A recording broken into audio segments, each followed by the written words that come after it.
Hai, Assalamualaikum dan selamat sejahtera. Okey, baiklah kali ini cikgu akan menerangkan tentang jurnal am, iaitu bagaimana hendak kita buat jurnal am jika kita jumpa ayat urus niaga. Okey, so kita terus pergi ke buku teks muka surat 98. Okey, buku teks tingkatan 4. Muka surat 98. Okey pelajar, lihat dulu ni urus niaga jurnal am. Kalau kita lihat di sini, okey, yang pertama ini adalah catatan pembukaan. Jadi kita kena tahulah bila biasanya catatan pembukaan ni dia akan ada dua jenis. Yang pertama, sama ada kita baru nak buka kedai, iaitu kita akan memulakan perniagaan, ataupun yang kedua, kita akan meneruskan perniagaan. Okey. Kedua-dua ini jika kita lihat, ini adalah berlaku pada awal bulan. Okey, jadi bila kita nak buat awal bulan ni, kita kena masukkan dahulu maklumat-maklumat ke dalam jurnal am dengan tepat. So kita lihat contoh satu, ini pada muka surat 98 ya. Muka surat 98. Okey, contoh satu. Pada 1 Januari tarikh dia diberi, Encik Farid, maknanya kita adalah Encik Farid. Kita yang membuat akaun ini sekarang ni. So, kita adalah Encik Farid. Okey, kita memulakan perniagaan dengan membawa masuk tunai. Okey, so kita ada di sini membawa masuk duit berjumlah 3500 ke dalam bank. Okey, jadi soalan di sini, bawa masuk duit ke dalam bank. Okay, kita nampak di sini, kita kena tulis siap-siap dekat tepi. So, kita ada bank sebanyak 35,000. Kemudian, ada perabot bernilai 2,400. So, kita tulis di sini. Perabot 2,400. Okay, kita bawa masuk ke dalam perniagaan. Ini adalah catatan pembukaan, iaitu yang memulakan perniagaan ini. Okay, yang pertama ni lah. Macam persamaan perakaunan, kita mesti gunakan rumus persamaan. Okay, aset sama dengan liability tambah equity. Okay, jadi sekarang ni pada catatan pembukaan antara kedua-dua memulakan perniagaan ataupun meneruskan perniagaan ni, okay, dia ada awal bulan kan. So, bila dia ada awal bulan, benda yang wajib ada adalah aset dan juga modal. Okay, modal ni equity lah. Okay, dia wajib ada aset dan juga modal. Liability tak wajib ada. Tapi bila dia ada, kita kena kira. Okay, sekarang ni kita lihat pada soalan ini, contoh satu hanya ada perabot dengan bank. Dia tak bagi maklumat lain. Okay, kita kenal pasti dulu. Perabot ini adalah kategori aset. Kita conteng dululah. Perabot adalah kategori aset. Bank adalah kategori aset. Perabot juga adalah kategori aset. So, kita dah ada aset dalam cerita ni. Okay. Yang kita tak ada, liability. Maknanya liability tu tak adalah. Liability kosong. Okay. Equity wajib ada. Macam saya cakap tadi, equity wajib ada. So, bila equity wajib ada, kita kena kira berapa equity. Okay. So, berapa modal? Modal sama dengan berapa? Modal sama dengan aset. Liability tambah equity kan? So, bila liability sama dengan kosong, jadi automatik aset ni sama lah dengan equity. Jadi dua-dua ni perlu kita tambahkan. Okey, kita lihat kat sini bila kita tambah dapat berapa? 37400. Betul tak ni? 37400. Okey. Jadi macam mana cara nak masukkan ni? Macam mana cara nak masukkan? Kita lihat pada tapak. Ini adalah tapak jurnal. Saya dah sediakan tapak ni. So, bawah ni ada contoh tapak kat description bawah video ni. Pelajar boleh download dan cuba buat sendirilah berdasarkan jurnal. berdasarkan contoh pada muka surat 98. Okey. So tarikh dia tadi kita tahu dia adalah January 1 sebab dia awal bulan. So kita akan masuklah Jan 1. So kita lihat dekat sini nilai dia adalah bank, perabot dan modal. So kita masukkanlah bank, perabot dan modal. Okey, kita letak bank, perabot.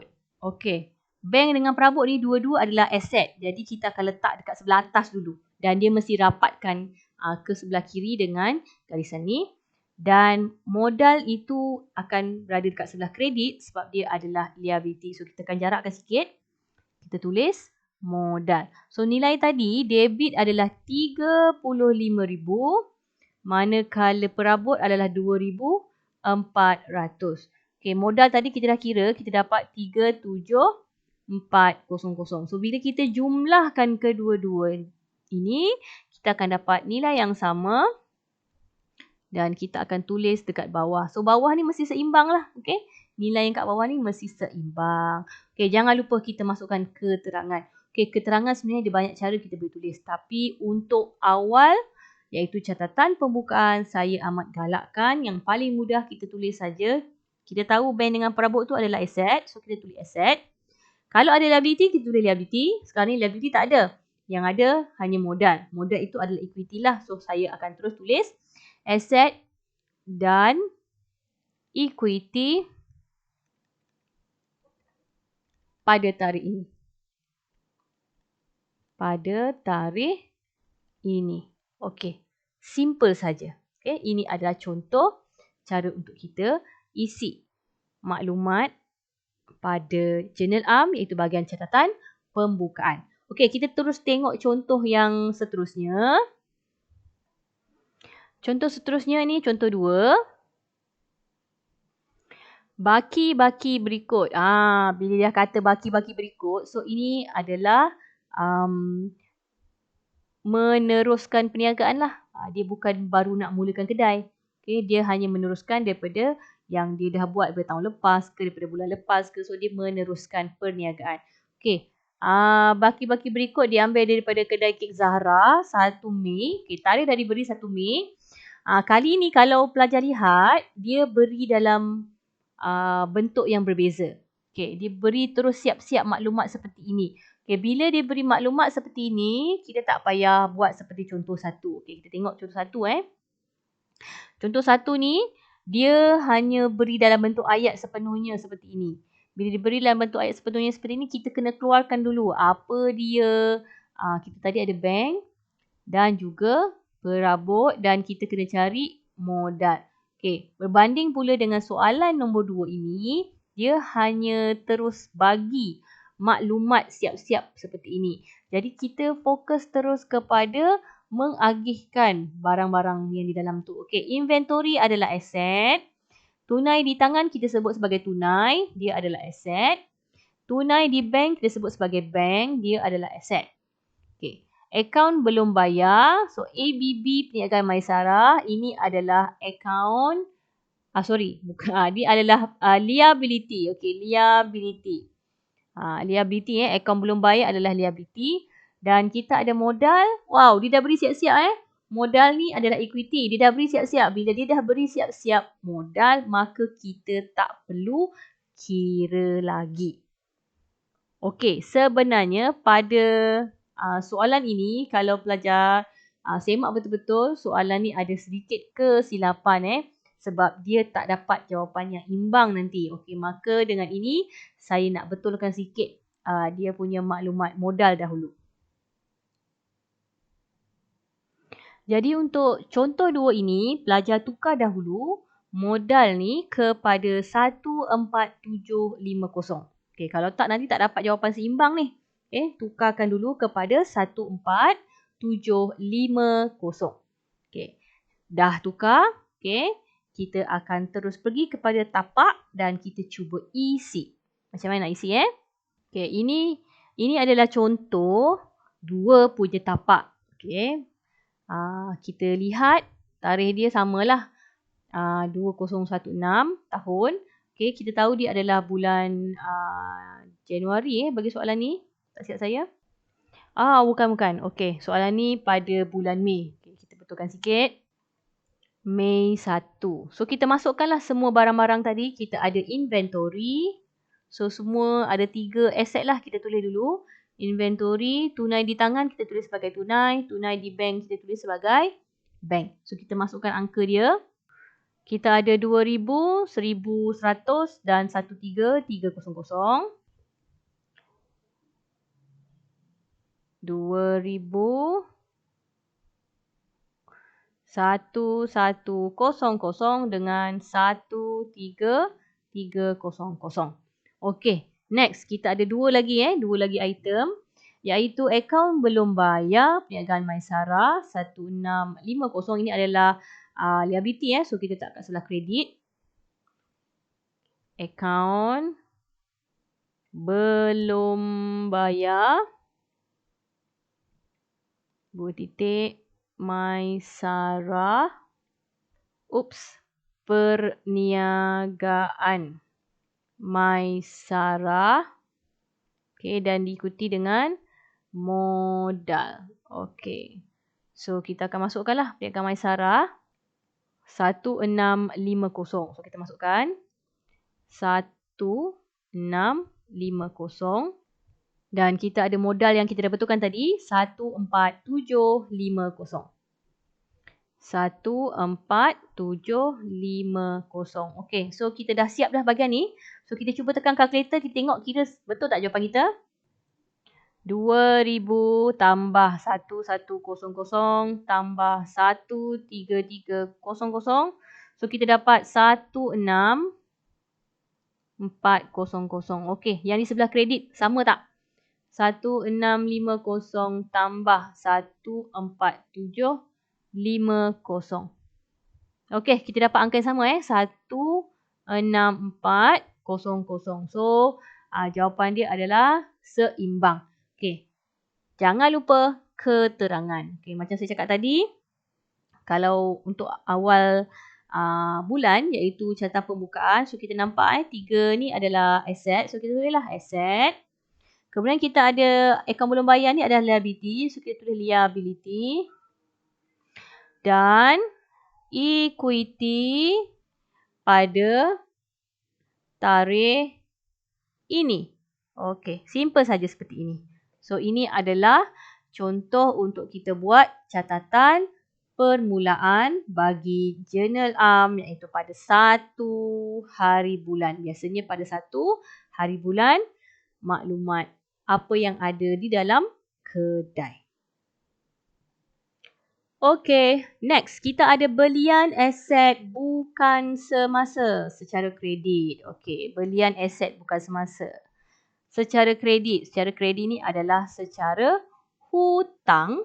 So bila kita beli barang niaga secara hutang, kita akan masuk kat journal khas. Tapi kalau kita beli selain daripada barang niaga, iaitu kita beli aset bukan semasa seperti kenderaan, lengkapan atau pejabat. Okey, secara hutang, kita akan letakkan di dalam journal So kita kena pasti dululah. Okey, contoh 3 diberi tarikh 13 Januari So Januari 13, ahli enterprise. So kita lah ahli enterprise ni dia beritahu ahli enterprise membeli 3 rak pameran bernilai RM800. Okey. Berapa nilai rak pameran ni? Dia cakap 3 dengan nilai RM800. Maksudnya RM800 tu untuk 3 barang lah. Tak perlu darab lagi. Okey, kita tak perlu darab. So RM800 untuk 3 barang.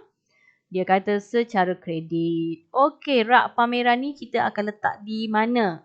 Okey, rak pameran akan letak di mana ni pelajar? Kita akan letak dekat perabot. So kita masukkan sebagai perabot secara kredit. Kredit ni berhutang dengan siapa? Kita akan berhutang dengan kedai Yap Seng.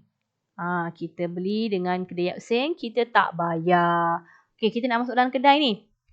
Ini belajar kena ingat. Saya suka sangatlah guna rumus ni. Aset sama dengan liability tambah equity. So, mana-mana pelajar yang mendengar ni, tolong buat bulatan ni bersama-sama dengan saya. So, ingatlah. Jika debit maknanya aset bertambah. Jika kredit, aset berkurang. Okey. Ini yang sempadan atas. Okey, sempadan bawah pula ada dua, iaitu liability and equity. Okey, antara liability ke equity ke, kalau dia debit, maksudnya dia berkurang. Kalau dia kredit, maksudnya dia bertambah. Nampak kat situ? Dia terbalik antara sempadan atas iaitu aset dengan sempadan bawah iaitu liability dan equity, dia akan terbalik. Yang mana bertambah, yang mana berkurang. Okay, sekarang ni kita lihat. Membeli perabot. Bila kita beli perabot untuk kedai, perabot dalam kedai akan bertambah. Okay, perabot merupakan aset. Jadi bila aset bertambah, so kita lihat pada soalan ni, bila aset bertambah, secara automatiknya kita akan letak dekat sebelah debit. Okey, kita akan letak di sebelah debit. Seperti ni. Okay, next kita ada kedai perabot Yap Seng. Okay, kedai perabot Yap Seng ni adalah akaun belum bayar. Akaun belum bayar. Bila kita beli dengan akaun belum bayar, berhutang pula tu, maka hutang kita bertambah.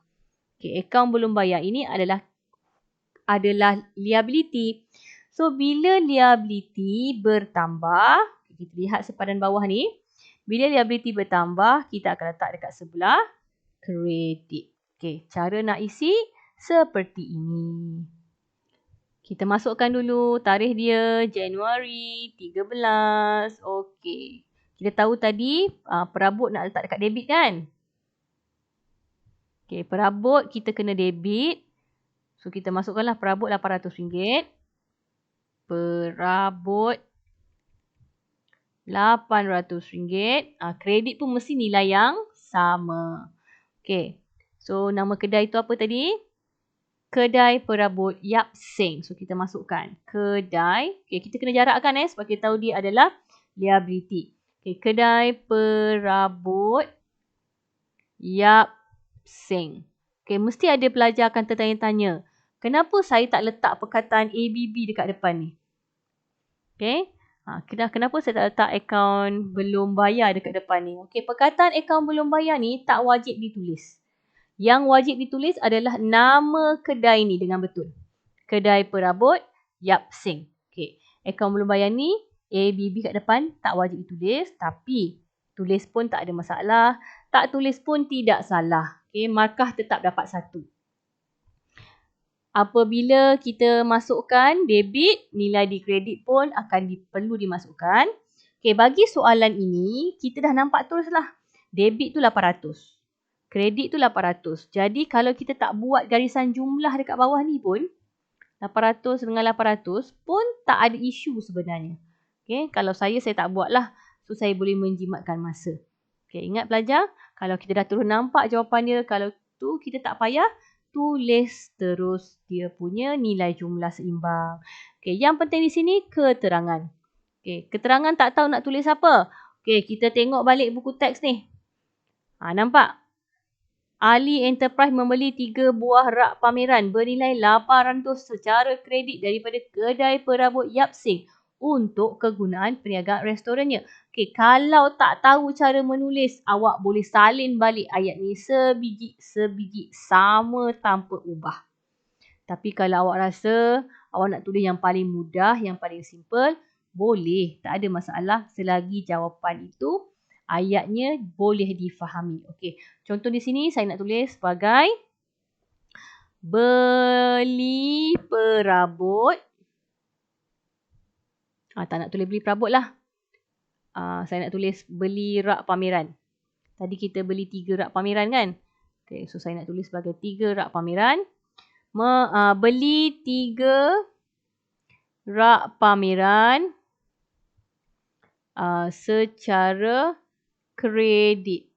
Jangan tulis secara hutang lah. Bahasa akaun adalah kredit. So, kita tulislah beli 3 rak pameran secara kredit. Okey, ini paling simple. Kalau nak panjang, beli 3 rak pameran secara kredit RM800 daripada kedai perabot Yap Seng. Dah jadi panjang lah ceritanya. Okey, terpulang pada kamu. Kita boleh pendekkan cerita ini. Okey, next. Kita tengok pada buku teks. kita ada 23 Januari. Okey, sebuah mesin type terpakai. Okay, mesin type ini, okey, ini adalah alatan pejabat. Okey, alatan pejabat ni kita tahu dia adalah aset. Okey, bila kita beli mesin type secara kredit. Secara kredit maksudnya hutang. So, bila kita hutang, kita akan letak dekat ABB. Akaun belum bayar. Okay, secara kredit 330. Akaun belum bayar dia adalah perniagaan Nurlida. Okey, sama cerita dia macam 13 Januari. Bila kita beli aset, aset akan bertambah. So, bila dia bertambah, kita tengok rumus kat atas ni. Bila aset bertambah, so kita akan letak dekat sebelah debit. Okey. Kemudian ABB mesti kredit lah. Sebab apa? Kita dah ada jawapan debit. So, satu lagi partner dia mestilah kredit. Tak percaya? Kita tengok. Okey, akaun belum bayar adalah liability. Bila berhutang, hutang pun akan bertambah. So, bila hutang bertambah, kita akan letak dekat sebelah kredit. Cuba awak bayangkan kalau dua-dua awak letak kat sebelah debit. Nanti jawapan tak seimbang. Okey? So, kita masukkan tarikh 26 hari bulan. Dia beli tadi alatan pejabat. Okey, daripada perniagaan Nurlida. So, kita masukkanlah perniagaan Nurlida. Okey, di sini nilai dia adalah 330. So, kita masukkan terus 330. Okey, 330. Okey, sama macam tadi juga. Kita lihat terus angka di sini, kita dah nampak dah 330. Jadi, kalau kita tak letak nilai jumlah dekat bawah ni pun tak ada masalah. Okey, kalau saya tak letak sebab saya dah nampak terus jawapan dia. So, dia lebih menjimatkan masa saya lah. Okey, yang penting dia punya keterangan. Okey, keterangan di sini saya pun tulis beli.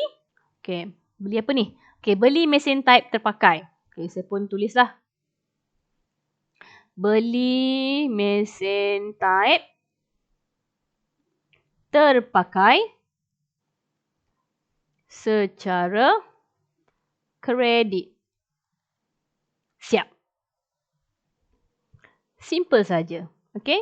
So, ingat balik kalau barang tu bertambah, barang tu adalah aset. So, aset akan letak dekat sebelah debit. Kalau barang tu berkurang, dia akan kredit lah. Yang penting rumus ni. Okay, sebab tu saya minta sangat-sangat kamu yang menonton ini, kalau nak lebih cemerlang, nak lebih hebat dalam akaun, salinlah rumus ini. Okay. Salinlah formula ini. Okay, saya ulang balik. Aset sama dengan liability tambah equity. Okay, kita pecahkan kepada dua sempadan. Sempadan yang atas, tulis dulu debit kredit, tambah tolak. Sepadan yang bawah, debit kredit, tolak tambah. So, maksudnya kalau aset bertambah, kita akan letak kat sebelah debit. Kalau aset berkurang, kita akan letak kat sebelah kredit.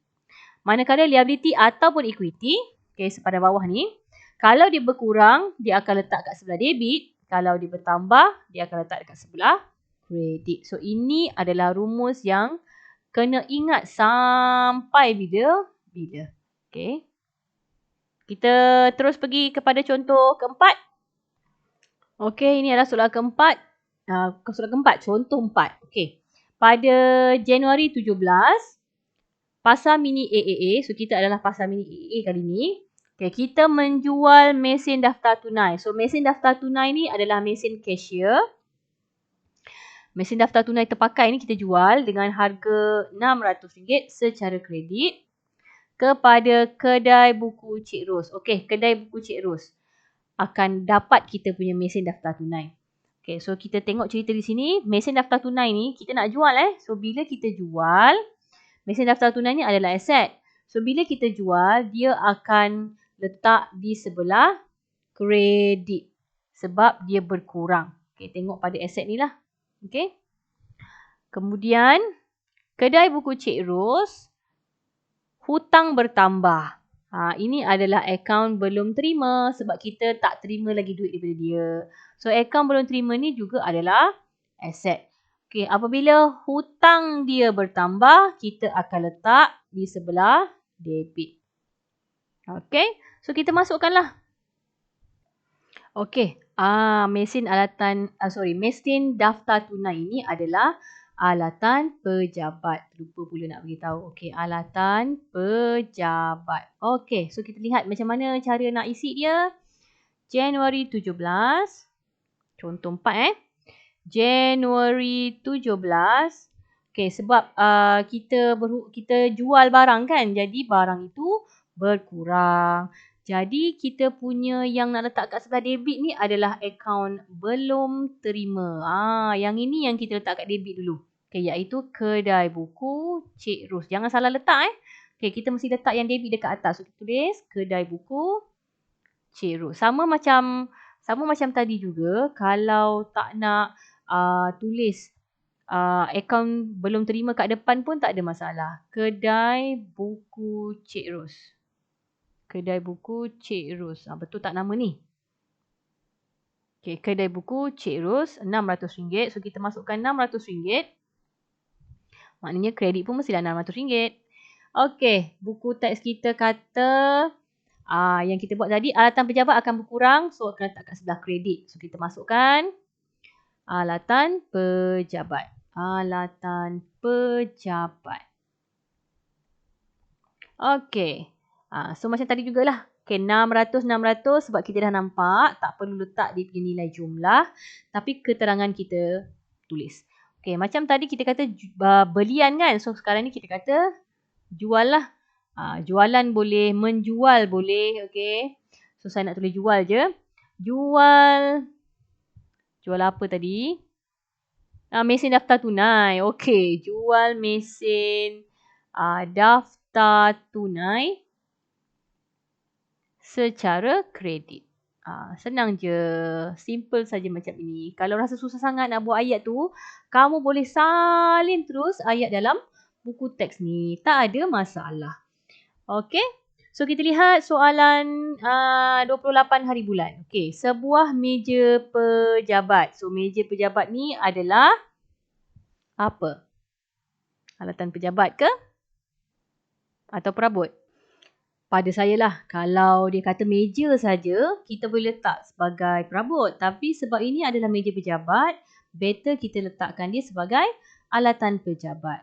Okey, so saya akan letak dekat dalam alatan pejabat.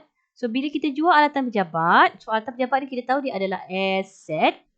Alatan pejabat akan berkurang, maka kita akan letak dekat sebelah kredit. Okey, yang debitnya pula adalah, okey, sebab dia kata jual saja kredit kan. Debit dia adalah akaun belum terima, iaitu perniagaan husna. Okey, akaun belum terima, perniagaan husna ni, bila dia berhutang, hutang makin bertambah. So ABT ni adalah aset. Hutang makin bertambah, maka dia akan letak dekat sebelah debit. Okay, hutang makin bertambah, dia akan letak dekat sebelah debit. Jadi bila kita nak buat jurnal kita mesti susun yang debit dulu dekat sebelah atas lah. So ini contoh dia. Kita tulis dulu perniagaan husna. Okay. Dan yang kedua ni sebelah kredit kita tulis alatan pejabat. Okey, nilai dia RM400. Lupa nak tulis tarikh pula. Okey, 400. Okey, tarikh dia 28 hari bulan kalau tak silap saya. Okey, betul. Okey, next. Tinggallah dia punya keterangan. Okey, saya nak tulis saja simple-simple. Jual meja pejabat terpakai. Nak tulis terpakai boleh, tak tulis terpakai pun tak apa. Secara kredit. Okey, siaplah macam ni. So, selesai. Okey, jadi pelajar, ingat kembali, saya sukalah formula ni. Tolonglah salin. Okey, sebab sampai bila-bila pun kita tetap akan guna formula ini. Kita akan guna rumus ini. Okey, itu saja dari saya. Kita akan sambung pada slide yang akan datang. Okey, bye.